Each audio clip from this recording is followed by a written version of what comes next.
Native Honor Hours. It's been a couple of weeks at least. We did a little summer hiatus. This is Native Honor Hours. I'm Ed Zendejas, and co-host is Cindy Krapka. We had to come back today. The black snake is dead. We didn't have to come back. Well, we came back. Obviously, we're here, and I don't know. Maybe we'll be on some sort of level that we can think and go, because there's a couple of good issues to talk about today. And you already led into the first one. That was the black snake is dead. Yep. It's been terminated by its sponsor, the Calgary-based TransCanada Energy. We're speaking of what? We call it the black snake, but it's the Keystone XL pipeline. Mm-hmm.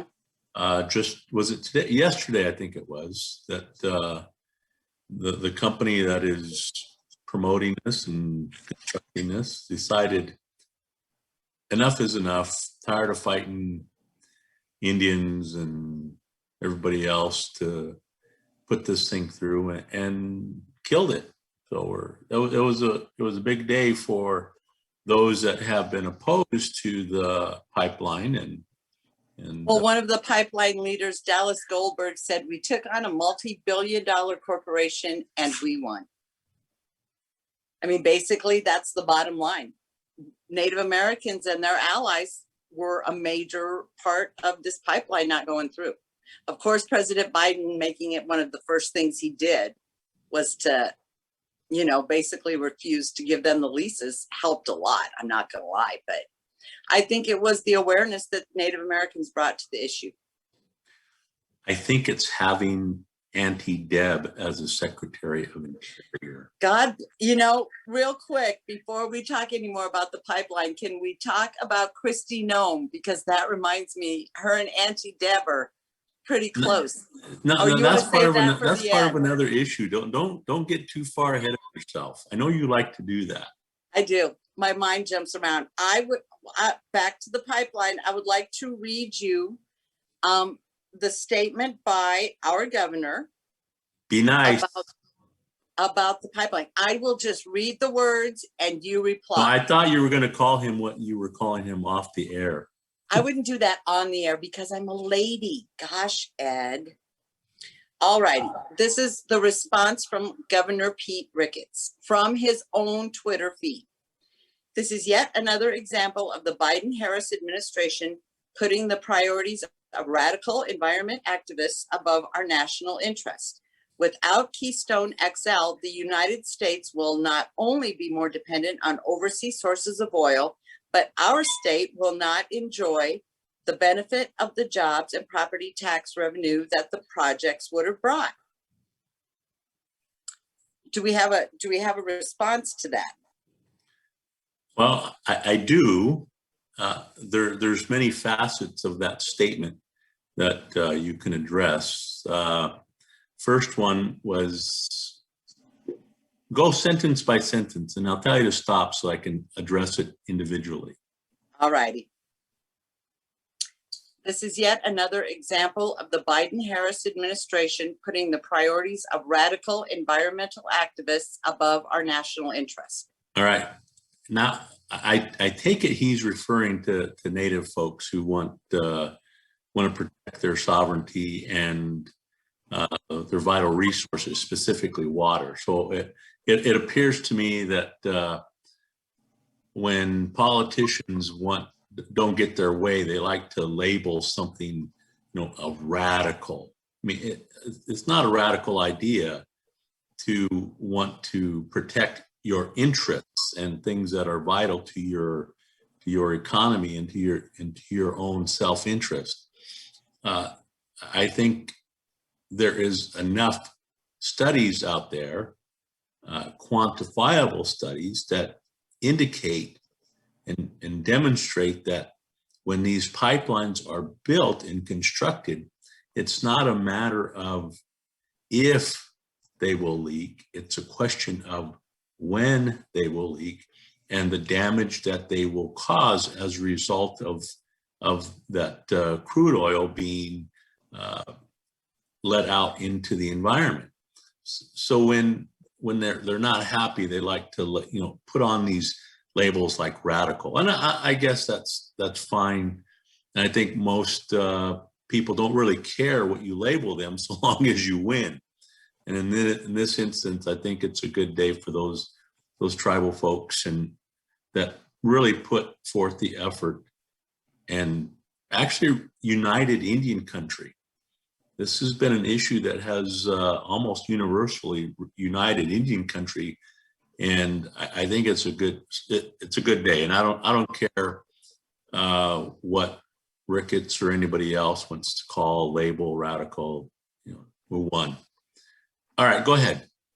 Without that Keystone XL, the United States will not only be more dependent on overseas sources of oil, but our state will not enjoy the benefit of jobs and property tax revenue. There's actually two statements there. One, yeah, let me just, whether we United benefit States will from not, there you go.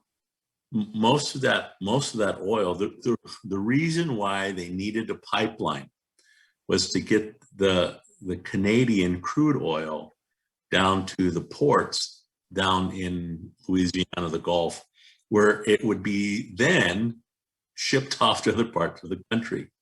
So studies I've read indicate that most of that oil wasn't going to benefit the United States. Most of it was for export. And the whole purpose of those pipelines were to expedite the exportation of that crude oil to other parts of the world. The second part of that was jobs, and I think there's been several numbers that have been floated out there about 11,000, 20,000, whatever the number that they come up with. Most of those jobs were temporary construction jobs, and not saying that construction jobs aren't important or vital, but if you're looking for long-term benefits, if you're trying to weigh jobs versus the environment, 20,000, let's say 20,000 jobs, construction jobs, versus the environmental damage that will when one of these leaks, it will take how many generations to recover. Those are the things that you have to weigh, and if they're temporary, it's not as if they're generational jobs. And most of the jobs that remained were just basically people that monitor the pipeline as it goes. So there wasn't a lot of long-term employment as a result of the pipelines. Also, I'd like to interject just here, TransCanada brought in a lot of their own people to fill these jobs. So they're not necessarily coming into the States and hiring more than what will look good for the news. And in terms of taxation, one of the things that really united the rest of the landowners was that people don't realize that the government had to take property from private individuals and grant it, at least give another company the rights to go through someone's private property. And when you did that, the land was already generating taxation. So when they say you're losing a tax revenue, all it did was basically transfer the tax burden from the private property owner to to TransCanada. Now, and so I don't know, I haven't seen a dollar amount in terms of what he is saying tax revenue will be lost, but really it wasn't as if that land was removed from the tax base. It was going to be taxed one way or the other, and depending on the rate that was going to be imposed on it. But if you talk to the people who opposed this, the bigger issue was that the government was taking land from private individuals and is that eminent domain? Moving it from them through the process of eminent domain. I learned that from you. Of course, you learned everything from me. What else in that statement, or have we gone through it sufficiently enough? I think we've gone through it sufficiently enough to, it says, enjoy the benefit of the jobs and property tax revenue the project would have brought. I think when they talk about national interest, isn't it in the national interest to have clean water? Isn't it in the national interest to have clean air? I mean, it depends, I guess, on what your view of best natural interests are. Well, the national interest that those that opposed the pipeline were saying was that the pipeline was going over or near the Ogallala aquifer that provides, I don't know how much water to the Midwest and parts of the West. So there are other national interests that you can state that are being protected by the pipeline's termination. Mm-hmm. Yep, I agree. I agree 100%. And I just, I can't believe it happened. I, honest to God, can't believe it happened. It's a great day. To me, this isn't a Republican or Democratic issue. And I don't believe it to be. It's been made out to be, and I don't believe this to be a liberal or conservative issue.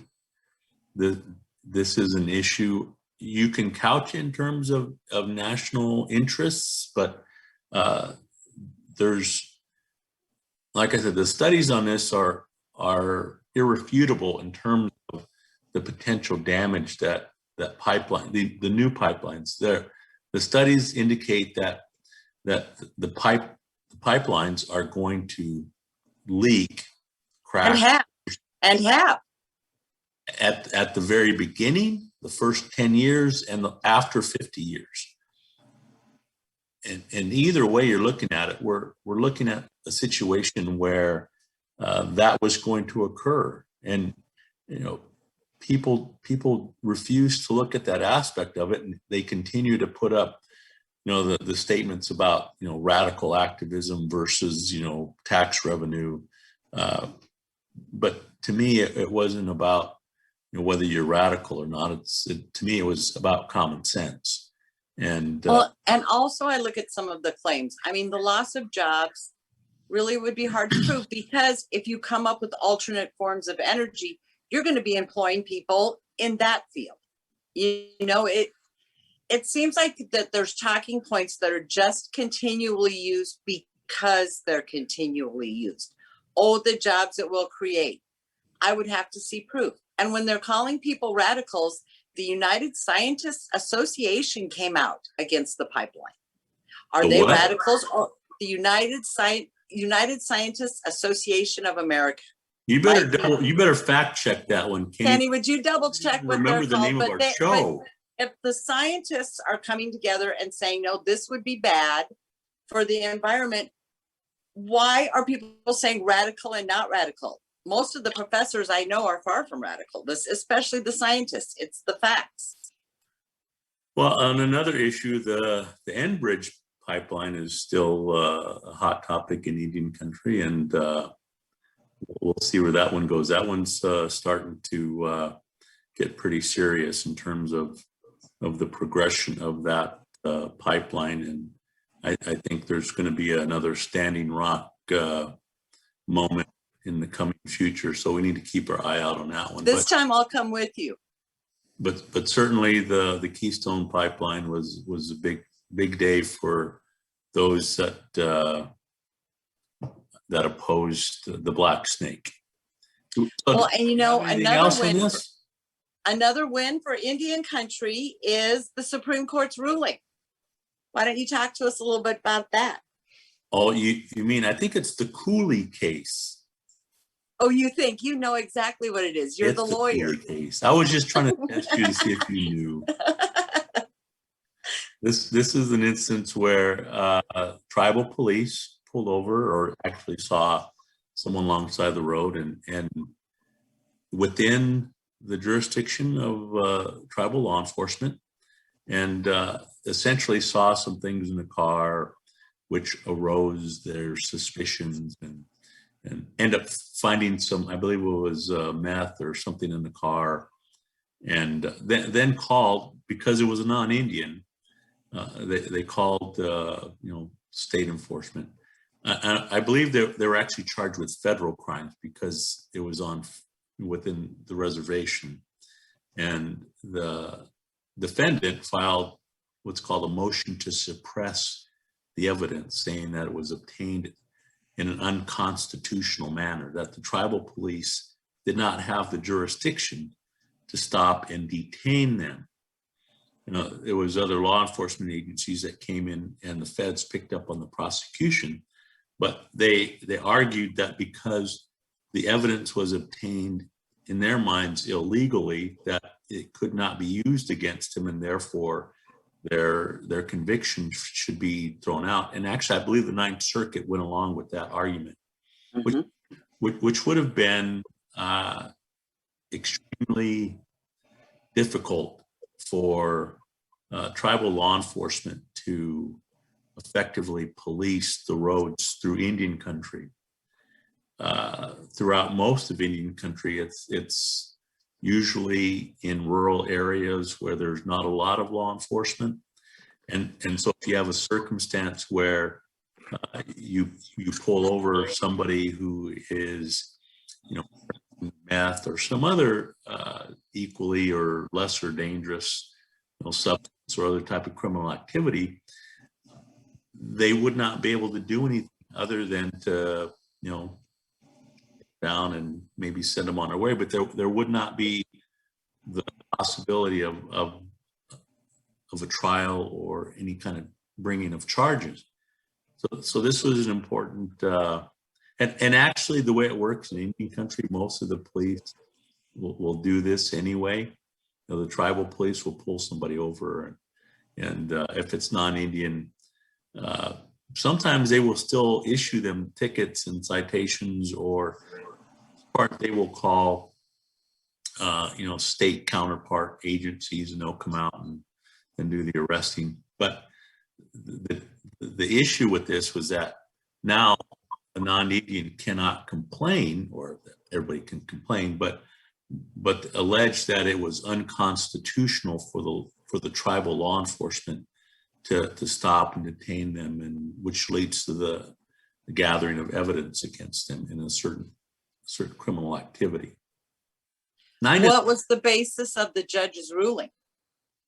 I think the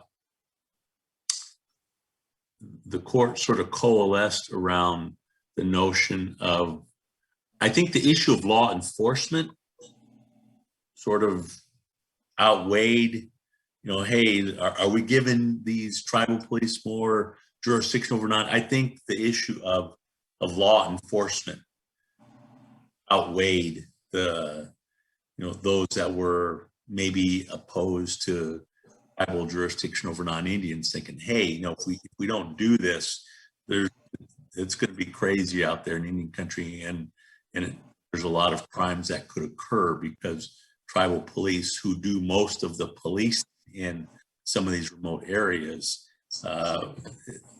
it'll be free. I mean, they'll be able to do what they want to do. So I think that overriding issue was what convinced all of the 9 justices to side with tribal law enforcement. What will this do to sovereignty? Will it add to it? Well, whenever you get the Supreme Court saying that tribal police have, can stop and detain non-Indians, it's a good thing. But can they try them? But see, Justice Alito specifically in his concurrent opinion said, hey, this only does this. None of this, we're going to let them issue a citation or take them to tribal court. It was specifically, you can stop, detain, and then you can call in some other law enforcement agency. So if people are getting, I think he did that to make it clear. Hey, I'm not saying that these tribal police can arrest or charge or take them into tribal jurisdiction. You can stop, detain, call in another law enforcement agency. Why are you shaking your head like that for? Because I mean, Alito. Once again, I'm just being quiet. That's sort of what it was like before that. He was just making it clear that they're not expanding the jurisdictional review of tribes through the court system. This is a policing issue. So is it a win in the long run? Of course it's a win.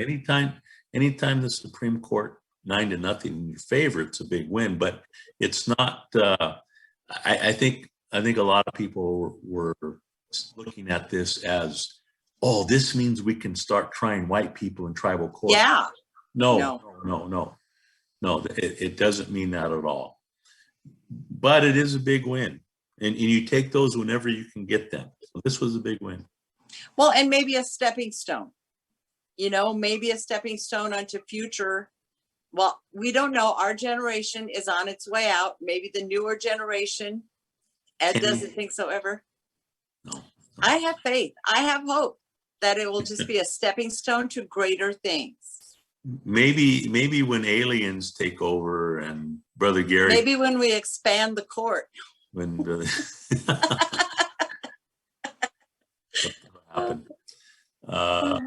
The other this looks like we're running out of time, but this goes into Knucklehead area. The second case was, you know what, maybe Kenny, Rick Santorum is out at CNN. But not immediately, not until weeks later. You know what, Kenny, we're taking credit for that. It started here with Knucklehead of the Week and then naming the Knucklehead of the Week after Rick Santorum. The pressure just mounted and it could not be denied until CNN finally said, you know what? Started on some humble little internet, Facebook, public access TV, and the momentum, we just couldn't stop it. So we have to get rid of Rick. They're scared of us now, Ed. We're taking credit for Rick Santorum getting the boot at CNN, but he's. I'll take it. Who's filling the void for him is Kristi Noem, governor. I can't even say her name. And I'm sure potential candidate for president. She filed a lawsuit because they wanted to blow off some fireworks by that monument in South Dakota, and the tribe was opposed to it, and guess who grants the permit to do that? Department of the Interior. Yeah, and who's in charge of the Department of Interior? Auntie Deb. Yes. So did Kristi Noem get her permit to light off fireworks out in the middle? No, she didn't. And she filed a lawsuit saying, "Oh, we need to fire off fireworks," and the judge said, "No, you don't." No. I mean, the department has their reasons, and he even said, the judge, which I believe was an Obama-appointed judge, said, "You know what? Fireworks might be good right now, but you know what? Department of Interior, they have their rules and whatever. This isn't an instance where they're going to step in and tell them, they can't say who gets fireworks not." So Kristi Noem loses, but the knucklehead. Well, the bottom line is there's a drought in South Dakota right now. If there was a fire in our sacred hills, it would be bad. Really, really bad. Well, and that's the reason why the Interior gave to deny the permit. But she didn't stop there. She wants to take it to the U.S. Supreme Court. Sue the Biden administration. And I think, obviously, I don't think this is going to be the kind of case that the Supreme Court is going to immediately take up this term so that fireworks can be lit off on the 4th of July. But this is one of those instances where, you know what, you lost, move Move on. They always tell that to us. But for her, the loss is a win because now she can appear to be even more, while they're anti-American. The word that I'm getting tired of, and we've talked about it in the show, radical. Is it radical to try and save the Black Hills from burning up? Is it radical to try and save the climate? I mean, since when did these become radical ideas? Well, they like I said, it's been turned into that type of. You better be careful. They'll start calling you radical. And I know how that will hurt you. And you know what's going to hurt and what is hurting. You know what, Kenny, how much time do we have? Because that's true. We can an extended segment just for you. You know what? I thought being on vacation, my mind was still sort of mushy, but now I'm sitting here, I'm thinking, you know what's going to be a danger, and what is turning out to be a danger to us. I say us, Cindy, because believe it or not, you actually teach at a university. I know our viewers probably find that. Really? Is this movement across mostly red states to they're going after the classroom, what's being taught, this whole issue of what's referred to as critical race theory. And what's it up to now? I think something like 16 states are passing legislation. You can't teach in this type of theory or this type of presentation that puts the country in bad light, that makes people feel guilty about the history of What's any difference with the Native Americans than it's been for the last 100 years? They don't teach about us. They don't teach what happened. I agree that critical race theory is just another form of racism, or trying to get rid of critical race theory. I think that you need to teach history as history is, just the facts. But they've never been taught just the facts about Native American. Now the rest of the cultures are being swept into our reality. And maybe you can teach facts and challenge students to think about those and present scenarios about, hypothesis, theories, that kind of thing. I don't think it's proper to say to students, here's my version of history and you agree with it. If you don't, your grade's going to suffer. I mean, you let them think and come up with their own conclusion. And I don't think you want to penalize. Well, and I think if differently. that method of teaching, the Socratic method, is wrong, then a lot of what we based our educational system on is wrong. But here's what I see happening. I see those laws being challenged in court, and I think, although you never know, I think that they may be overturned on grounds of First Amendment speech issues, academic speech. However, here's what I fear. I fear that states will go the next, I guess in their minds, best option is to say, all right, we're not going to mandate diversity classes. Right now at our university, you have to take so many credit hours of classes that are labeled for diversity credit. And if you are from a diverse culture like us, I was not allowed to take Native American studies as my diversity credit. I took African American studies.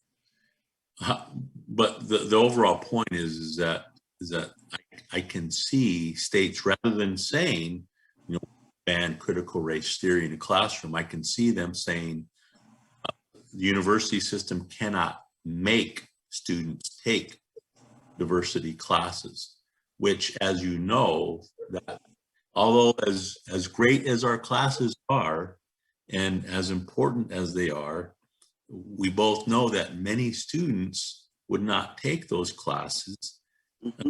It was a part of their requirement for graduation. Therefore, as we know, a lot of our classes are driven by enrollment.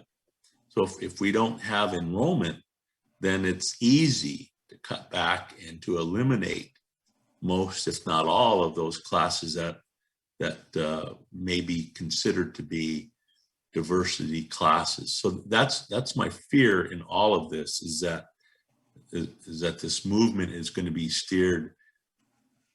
expanded beyond the critical race theory to the denial of diversity classes as a whole, and that is going to severely endanger programs like tribal management emergency services, Black studies, Latino studies, any type of diversity type classes. So that's what I'm concerned about. And well, and at a much baser level, it's attacking some teachers. In Texas, a teacher who taught in a predominantly African-American school with a predominantly African-American class was fired because she had a Black Lives Matter sign up in her classroom. well, in some instances, I know, remember Dr. Farina King? She was on our show from Yes, yes. She was I'm not saying, senile. I thought that was no. She was saying that the law in Oklahoma actually made it illegal and therefore a criminal act. So there's a lot of goofy things that are being passed in the name of. See, it's done. I read some the way they couch it. How we should be teaching American exceptionalism rather than trying to tear down some of our founding Confederate leaders. You know what I was thinking you can do? You can say, you know what? The United States was exceptional at slavery, exceptional at genocide of races, and they did a really first-rate, top-notch job. But that's not going to go too far. But well, just judging from, I took a page from your teaching book at the beginning of my class. What do you mean? You took an entire page? No. At the beginning of my class, I asked them, just for my knowledge, I'd like to know your base knowledge of Native Americans. And I get some crazy answers. And at the end, the last thing I do is ask, what have you learned about Native Americans that has impacted you most? You took that from me too. I did. I stole it directly from you. See, I'm just honoring you, Ed. It's my way of honoring you. 90% of the kids say, I never learned this in school. I had no idea. And that's the reality we face as Native Americans. No, not just Native. I mean, I think there's I mean, you and me, Native Americans, us. I know, but it's not just us in terms of what we teach. I think there's a lot that hasn't been taught, and I think that's what's sort of, to me, what's scary is that to put who's going to want to lose their job. I mean, some people will do it for matter of principle, but let's be honest, I need those health insurance benefits. Well, and you don't want to lose good teachers. No, so and that's the thing. The teachers that quit will be the empathetic ones. We don't need to lose good teachers and have them replaced with, robots. But that's the trend that I'm seeing that has me concerned about the direction of higher education and some of the classes that and programs that we offer at universities that I think, of course, I'm biased in that I think what we teach is important, vital, but for a good portion of our society, they don't value it and are actually afraid of it and look at it as the cause of the downfall of the society of the United States. So they're going full bore after this notion of banning thought and theory and going to legislate that out of existence, which historically speaking, has never been successful. I think hopefully it will bring out a new generation of activists, a generation that says, no, we're not. Look at Standing Rock. You know, that was a new generation of natives. A lot of the leaders of that were young, and they knew how to utilize social media, how to utilize, you know, Facebook, Twitter, Instagram in a way that our generation doesn't know. I think it's going to take a generation of parents whose children are not learning what they need to be learning in school to stand up and say, no, we want this changed. If enough taxpayers are against it, it's going to get changed.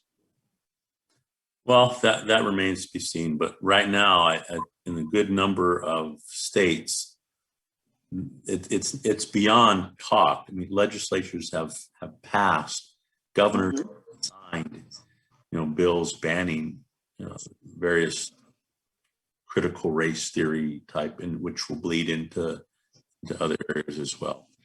But well, it's my rant. It's a grab for control. If you can control education, if you can control voting rights, you control the people. That's what we have to fight against. I'll turn you into a radical yet, Ed Zendejas. Some would argue that you know what though? They can say what they want, but when we protested for Standing Rock, you were there. There was a lot of professors who weren't near. When it was time to go to Standing Rock, you went. So, you know, maybe you're a radical and you just don't know it.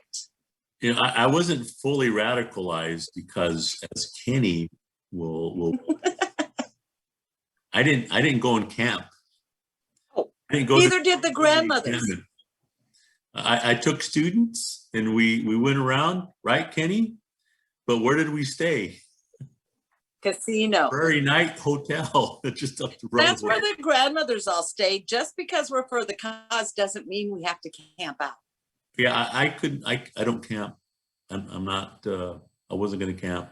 And I let that known up front. I'll go with you. We'll go, but I wasn't going to camp. No camping. No. Hey, who's our Indian of the week? Our Indian of the week, this is a local one, Antoine Edwards. Local boy made good. Yeah, he's an entertainer. He sings, and amongst other things, and got a national award, the Native Emmy, or what do they call it, the Grammy. NAMMYs. Native American Grammys. Got Album of the Year. So very impressive to Antoine Edwards, and congratulations to him and his family. Junior, as he's known, or at least we knew him. I don't know if he goes by that now. He was in our service learning class at South High. Yeah, well, the actual first class we ever did, he was involved. It was fun. Yeah. But to Antoine Edwards Jr., congratulations for that, and hope that your career, your music career, continues. You know, they started off doing those little roadie songs singing, and then with his buddy Butch, and went viral and took off. So it's a good thing. Maybe we should work out a rap routine, Ed. No. I can see you in gold chains and a black hat. I can see it. Being viral doesn't mean that no. If it's, hey, you can go viral if you no. If you go viral, then people pay attention. It's about as risky as I want to be. Well, let's hope Pete Ricketts doesn't have our show shut down by next week. Well, for some reason, that TV station, are they still airing our shows, Kenny? Yes. See? So they love us, Ed. Have we become an institution down there, Kenny? Are we? Okay. It never occurs to me to check websites. I'm finally starting to, when I ask a question, Google it before I say it out loud. I'm coming ahead. You've come a long way. Usually, also, hey, if anybody interested in a good summer read, Killers of the Flower Moon. It's being made into a movie. I'm halfway through the book. It's a very fact-based book about exactly what happened. I had no idea. I mean, I knew the general, but what really happened to those people is so far appalling. And it was the birth of the FBI.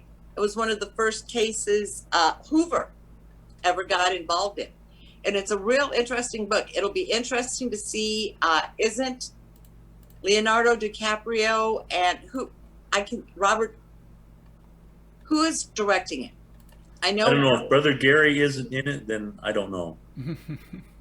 Brother Gary, I saw on Facebook, there is a drive-in theater showing Powwow Highway this weekend. Gary will be there selling his CDs and for people to visit. What fun. I miss drive-ins. I really do. I used to put my kids under blankets in the back seat, so we only had to pay for 3. We loved drive-ins. They used to and my mom used to put us in the trunk. Used to hide us in the trunk of the car, find a spot away from the, where the projector was running, where the light was at. Uh-huh. Once they found a park, opened up the trunk and let us out.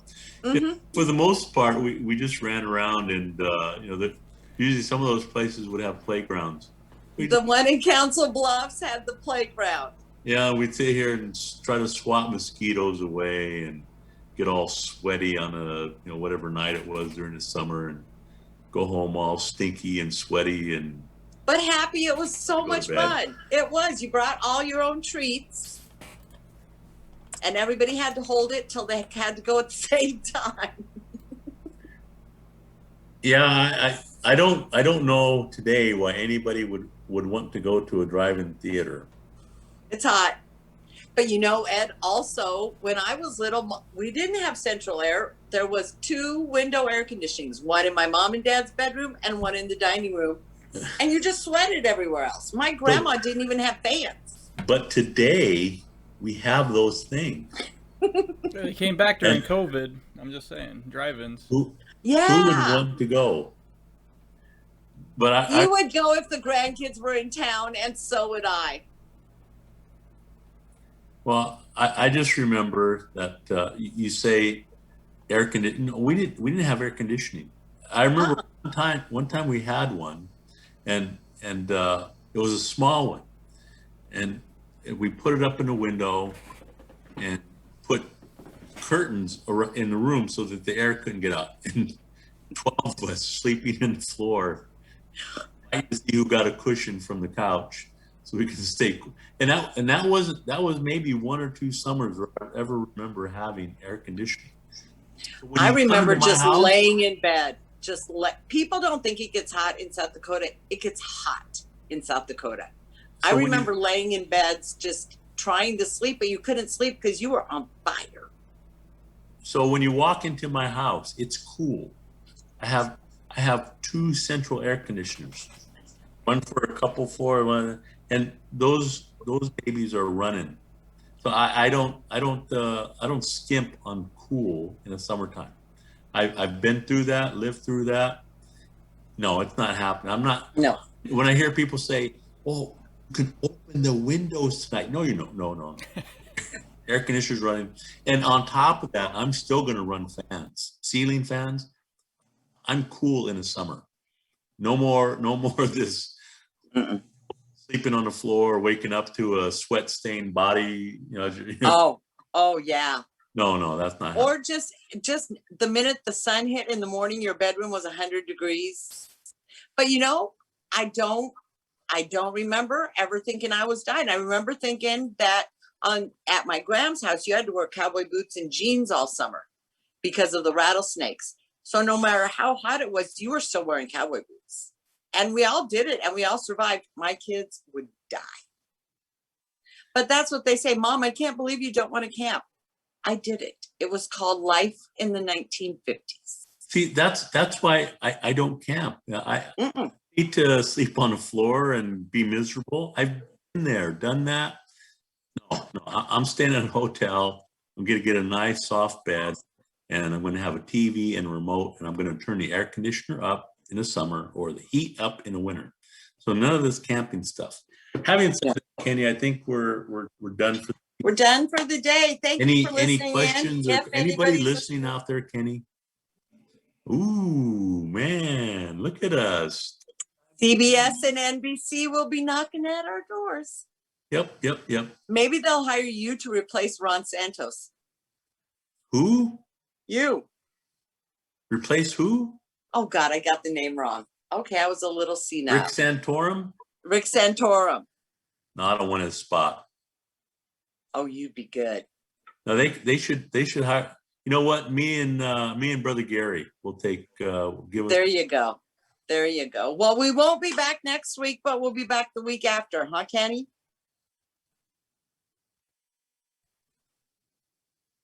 All righty. Thank you, everybody. We'll see you next week. No, we won't. No, 2 weeks. 2 weeks. That's what I meant. 2 weeks.